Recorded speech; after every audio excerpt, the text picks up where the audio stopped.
तावीज़ लटकाना हराम, ये मेरा साथ होगा।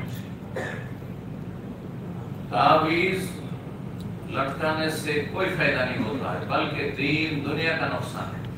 मन ताल्लक़ तमीमतन, जो तावीज़ लटकाता है, चाहे जिस्म में हो, घर में हो, दरख्त पर हो, गाड़ी पर हो, बीवी बच्चे के जिस्म पर हो, तो फक़त अशरका, उसने शिर्क किया। नबी सल्लल्लाहु अलैहि वसल्लम हदीस मुस्लिम रहमतुल्लाह। 8 নম্বর পয়েন্ট হচ্ছে তাগা বা বালা এসব ব্যবহার করা। কিসের জন্য? আত্মরক্ষার জন্য। অনেকে একটা সুতা পরে আছে, কালো সুতা পরে আছে বা একটা বালা পরে আছে, কি জন্য ভাই? এটা বলছে যে বিপদ আপদ থেকে রক্ষা করবে। বিপদ আপদ থেকে রক্ষা করবে। এই বালাতে আপনার বিপদ আপদ থেকে রক্ষা করবে না রব রক্ষা করবে? রব। আম্মাই ইউজিবুল মুত্তার, এই উপায় মানুষ যে অসহায়, তাকে কে সাড়া দেয়? আল্লাহ। তিনি আল্লাহ দূর করেন একমাত্র, কোন শক্তি দূর করতে পারে? আল্লাহ যদি তোমাকে অনিষ্ট দ্বারা স্পর্শ করেন, সেটা কেউ দূর করতে পারে না। তাবিজ নাই, তাকাতেও নাই, সুতাতেও না, বালাতেও নাই, কোনো কিছুতে নাই, আর দরগাতে না, দুর্গাতেও না, ইল্লাহু, তিনি ছাড়া কেউ সেটা দূর করতে পারে না। রবের কাছে চাই। ইব্রাহিম আলাইহিস সালাম বলেন কোরআনের ভাষায়, দলিলের সাথে বলছি, ওয়াইজা মারিদতু ফায়াশফি, আমি অসুস্থ হইলে তিনি আমাকে শেফা দেন। কে? আল্লাহ। তিনি রোগ দিয়েছেন, তিনি ভালো করে, তার কাছে চাইতে হবে এবং বৈধ পন্থায় চিকিৎসা করতে হবে। চিকিৎসাও যেইভাবে ডাক্তার বলছে সেভাবে। একটু আগে একটা উদাহরণ দিলাম।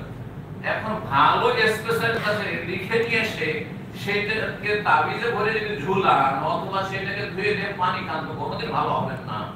ঠিক ওইরকম আল্লাহ কোরআনে কারীমে যেইভাবে হেদায়েত নিতে বলা হয়েছে সেইভাবে হেদায়েত নিতে হবে। আল্লাহ যেন বুঝাতে হবে। তাবিজ ব্যবহার করা, তাগা ব্যবহার করা, এগুলো কঠোরভাবে নিষেধ করেছেন এবং শিরকি কর্মকাণ্ড নবী সাল্লাল্লাহু আলাইহি ওয়াসাল্লাম বলেছেন। এক সাহাবীর গায়ে এরকম বালা ছিল, নতুন মুসলমান, বুঝে না, তো নবী সাল্লাল্লাহু আলাইহি ওয়াসাল্লাম বলেছেন কিসের জন্য? মিনাল ওয়াহিনা, আমার রোগের জন্য, আত্মরক্ষার জন্য, আল্লাহ নিজেকে রক্ষা করার জন্য। নবী ফালা ইয়াজিদুকা ইল্লা ওয়াহানান, তোমার রোগ আরো বৃদ্ধি করবে। কারণ এতক্ষণ তো শরীরের রোগ ছিল, এখন মনের রোগ, শিরকের রোগে আক্রান্ত, বিদআতের রোগে আক্রান্ত। তারপরে গায়রুল্লাহর উপর আস্থা, তাওয়াক্কুল আলা গায়রিল্লাহ, আল্লাহর উপর ভরসা কমে আসছে। সব ভরসা কিসের উপর? তাবিজের উপর। তার তাবিজ আর মাথি, আমি অনেকের তাবিজ খুলেছি। সুবহানাল্লাহ, এটা কিতাব তাবিজের দাস চলছে আমার এক মসজিদে নবমে। আজকে থেকে অনেক 2005-6 কথা বলছি, প্রথম দিকে। তো দাসের শেষে আমাদের কিছু ছাত্র ভাইরা যারা হেদায়েত হয়েছে, এক ভাই গলাতে তাবিজ পেয়েছে, তাবিজটা তার খুলে নিয়েছে। তখন এসে আমার সঙ্গে কান্নায় যেন ভেঙে পড়েছে। হ্যাঁ, বললাম কি তুমি কান্না করছো?